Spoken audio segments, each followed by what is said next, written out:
Il est 20 h à Njombe Pendia, dans le littoral du Cameroun. Bienvenue au journal. Les titres à la une de l'actualité de ce samedi 23 décembre. Prévention routière accrue sur les différents axes routiers du Cameroun. Dans le littoral, la limitation de vitesse est exigée et une saine relation entre chauffeurs et passagers. Alors que dans le sud, la priorité est mise sur l'alcotest, la limitation du nombre de passagers par chauffeur et l'interdiction des surcharges. Également à la une, la localité de Menji dans le sud-ouest du Cameroun, ruinée par la crise. La situation économique est en déclin. Les uns disent être victimes des activistes et les autres pourchassés par les forces de défense. Et puis, le centre d'instruction des forces armées nationales livre 481 sous-officiers. Ils sont titulaires du certificat d'aptitude technique numéro 3 interarmée. Les lauréats devront renforcer sur les plans techniques et tactiques le dispositif sécuritaire et apporter main forte aux forces de défense. Voilà pour la une du journal.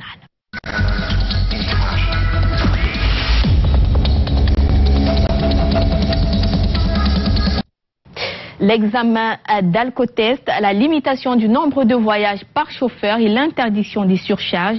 Voilà l'essentiel des prescriptions énoncées par la délégation régionale des transports pour le Sud. Cette campagne de sensibilisation qui va s'étendre jusqu'au 10 décembre prend prétexte sur les fêtes de fin d'année. Ambroise Fouguet. C'est le départ pour les congés de Noël. À Ebolova, capitale régionale du Sud Cameroun, on observe une grande affluence dans les agences de voyage en direction de Yaoundé et d'Ambam, des axes routiers dont l'état est frais. Il y a des nids de poules à répétition. Même les véhicules dans lesquels nous roulons en pâtissent à cause de ce mauvais état de la route. Le délégué régional des transports et ses collaborateurs sont en campagne. Cette fois, il s'agit d'une sensibilisation sur les 10 axes routiers et dans des agences de voyage, une campagne qui ira jusqu'au 10 janvier prochain. Vous devez vous opposer à la surcharge. Donc, si le chauffeur veut prendre les passagers en route, vous devez vous opposer. Parce qu'en cas d'accident, l'assurance va vous couvrir. L'un des bons points de cette descente réside dans l'approche qui consiste à faire prendre conscience aux responsables d'agences de voyage du rôle important qui est le leur. Nous sensibilisons nos chauffeurs, particulièrement avec des tests, des alcotests. Nous limitons le nombre de voyages parce qu'un chauffeur normalement doit faire 2 à 3 voyages par jour et les repos sont recommandés et obligatoires. Limitation des vitesses, repos systématique du conducteur et interdiction des surcharges sont des mesures prescrites. Prévention routière spéciale alors que les agences de voyage grouillent de monde à la veille de la fête de la Nativité. Des mesures incitées par le ministère des Transports sont en train d'être mises en œuvre sur le terrain. Il s'agit entre autres de la limitation des vitesses et d'une saine relation entre le chauffeur et les passagers. Monique Naoussi et Emmanuel Bivirka ont suivi les équipes de prévention routière. En cette période de fête de fin d'année, la multiplication des passagers dans les agences de voyage limite le temps de repos et de sommeil des chauffeurs, une cause potentielle d'accident de la circulation. Et en parcourant les différentes agences de la ville de Douala, il y a par endroits un seul lit de repos pour tous les chauffeurs et à d'autres, des matelas jetés à même le sol et des lits sans literie. Un état de choses décrié par la délégation départementale des transports pour le Voury, mobilisée dans une campagne de prévention routière. C'est via un mégaphone que la sensibilisation s'est faite. En ce qui concerne les passagers, nous leur produisons les conseils d'éviter au maximum d'inciter le chauffeur à la vitesse. Oui, et que le chauffeur ne doit pas circuler en parlant au téléphone. Il faut que le chauffeur évite de voyager après avoir pris de l'alcool. Aux chefs d'agence, nous leur demandons le plan de rotation des chauffeurs, la salle de repos, si la salle de repos est bien faite. Au demeurant, cette sensibilisation est bien accueillie par les usagers, mais qui émettent quelques réserves. En cette période des fêtes, les agences préfèrent faire le gain par rapport à la vie des passagers. Et les chauffeurs aussi se lancent dans la conquête pour faire entrer de l'argent dans les caisses des agences.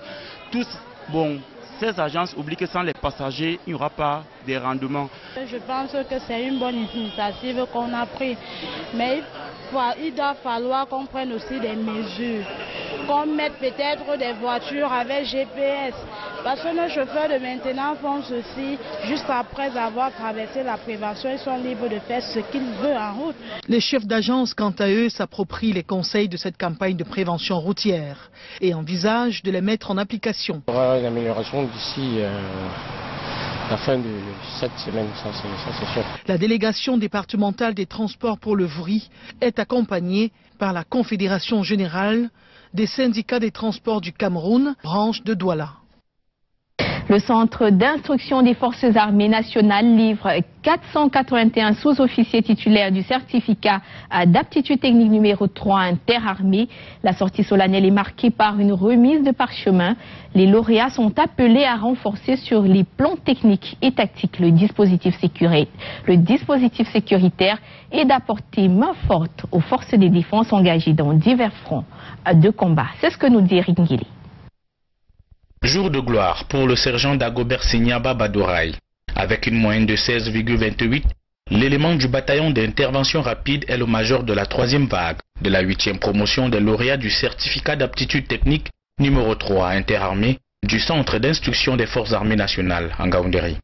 Son parchemin lui a été remis par le colonel Thomas Mbide, chef de la division des examens et concours, représentant du commandant des écoles et centres d'instruction interarmées.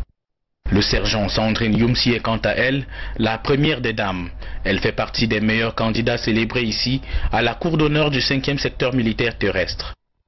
Des 503 sous-officiers de nos forces de défense attendus, 497 ont effectivement pris part au stage et 481 ont eu une note supérieure ou égale à 10 sur 20 pour un taux de réussite de près de 97%.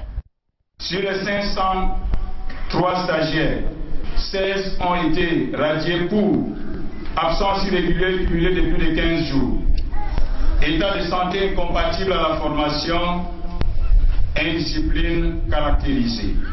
Acquérir des capacités nécessaires pour commander un groupe de combat en temps de paix ou de guerre dans une section ou dans un cadre interarmé, remplir avec aisance, efficacité et professionnalisme les différentes missions qui leur seront confiées, entre autres compétences et cadres d'ordre reçus au terme de 5 mois de formation.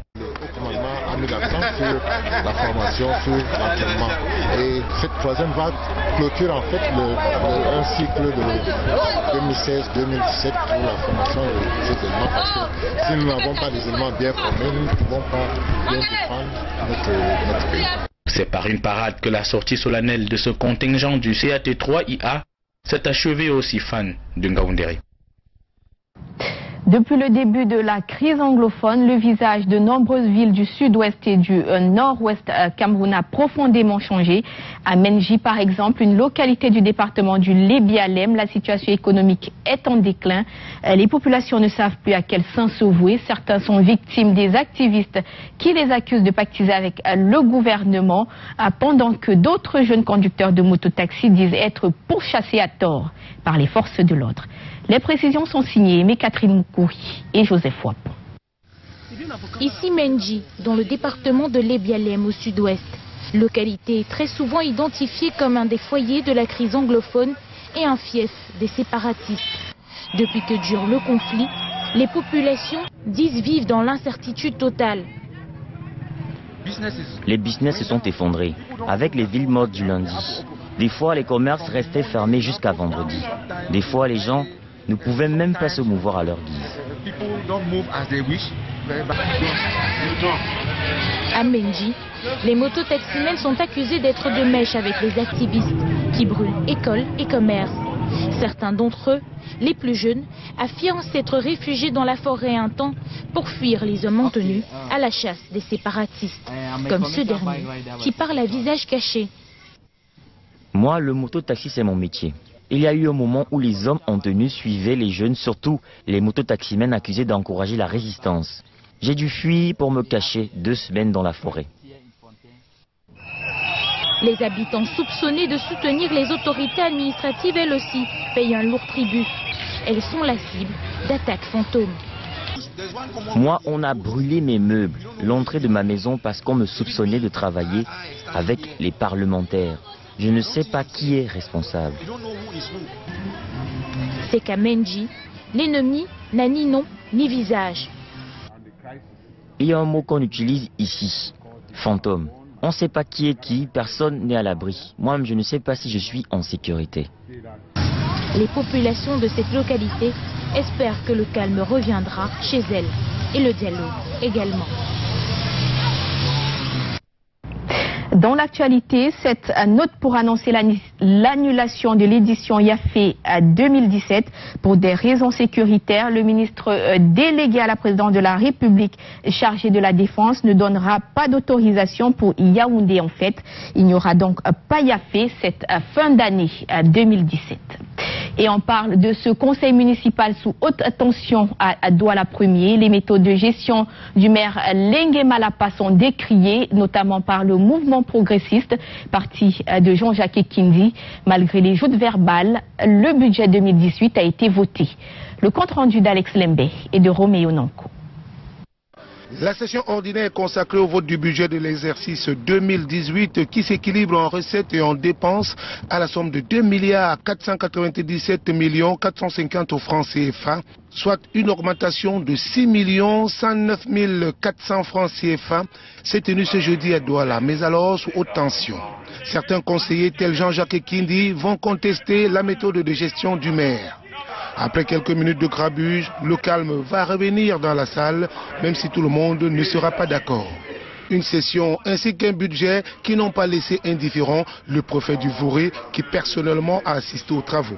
L'enveloppe budgétaire décidée par le conseil municipal de la commune de Douala 1er est une enveloppe ambitieuse. Et c'est vrai, comme nous l'avons dit, elle aurait pu être davantage pragmatique, mais je crois que le conseil s'est doté d'une enveloppe dont elle se donne les moyens à travers l'exécutif de pouvoir réaliser.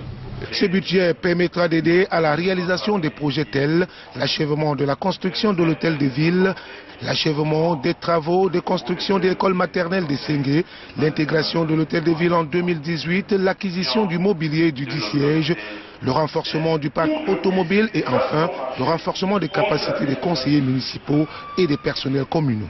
Le but ultime de l'exécutif municipal et du conseil municipal de Douala 1er, c'est d'améliorer le cadre de vie des populations et que 2018 soit une année meilleure que 2017 parce que cette année, nous avons connu assez de hicks et les dispositions que nous avons prises nous permettent d'envisager l'avenir avec beaucoup d'optimisme et je crois, en faisant un clin d'œil à notre chef de l'État, je crois que nous sommes véritablement en train de sortir du tunnel.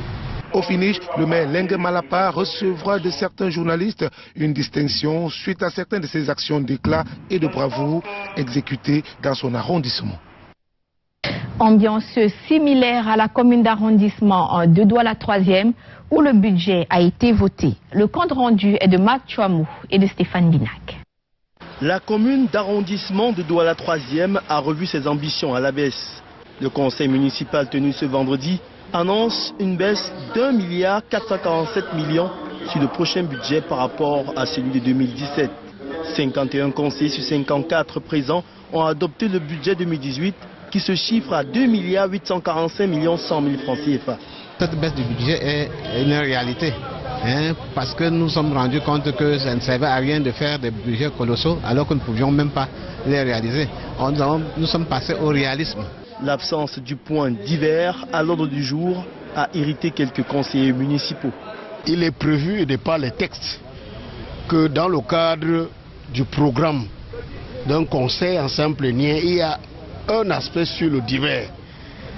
Ce point particulier a été politiquement annulé pour museler le conseil. En réalité, c'est parce que c'est un point qui fait des tiraillements inutiles que nous l'avons enlevé. Parce qu'en réalité, ils ont 3 jours, ils passent pendant 3 jours à travailler, à lire ligne après ligne et discuter tout ce qu'il y a dans les travaux. Justement, les 19, 20 et 21 décembre dernier, les membres spécialisés du conseil ont pourtant tablé sur les nombreux problèmes de la commune de la 3e. Le volet sécuritaire en cette fin d'année n'a pas été oublié.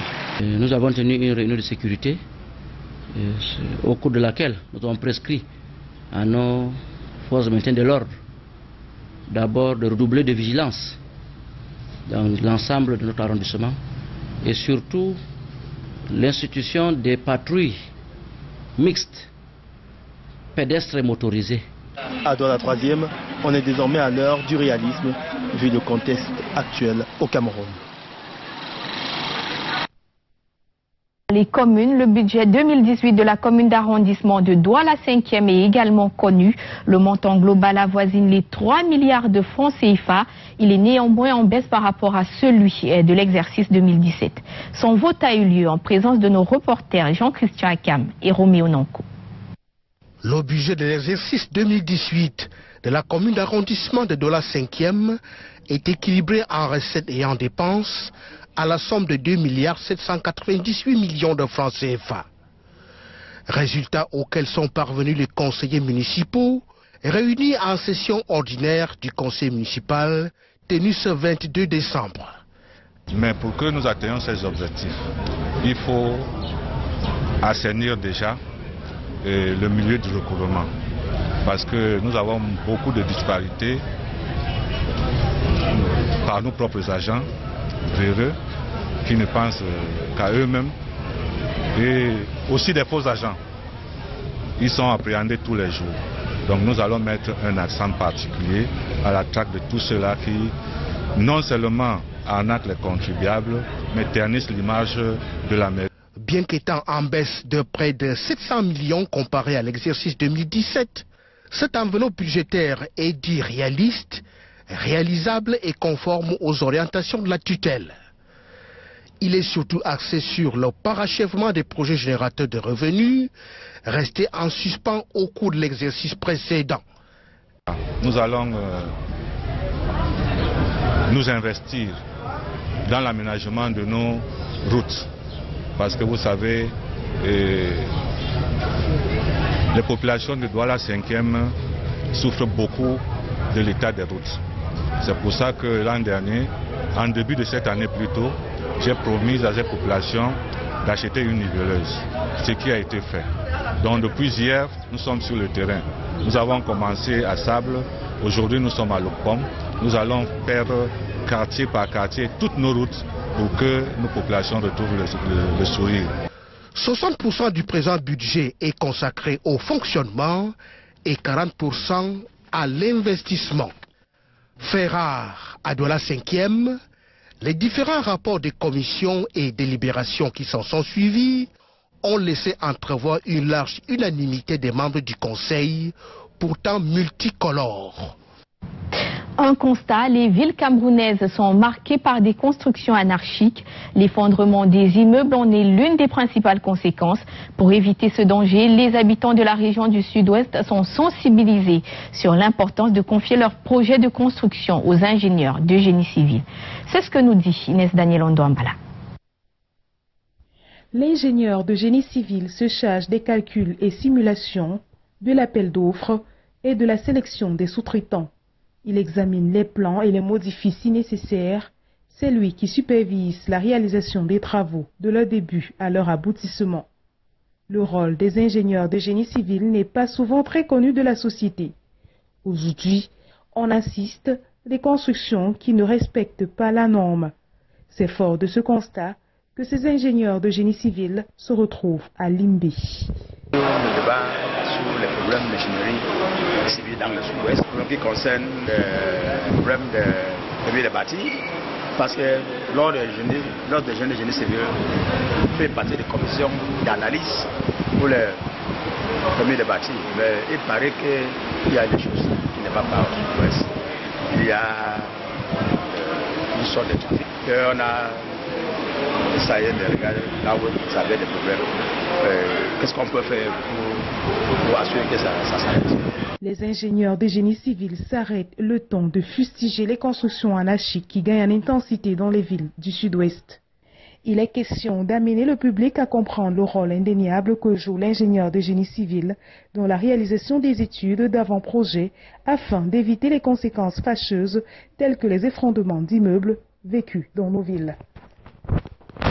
C'est la fin de ce journal. Merci de votre fidélité. Retrouvez à partir de 21h la soirée célébrant le 10e anniversaire de Michel Corporation. Prenez rendez-vous également avec les émissions d'information demain à 9h, la rétrospective de l'information. À 11h30 à Canal Presse. Quant à moi, j'aurai le plaisir de vous retrouver à 20h. Bonne soirée à tous.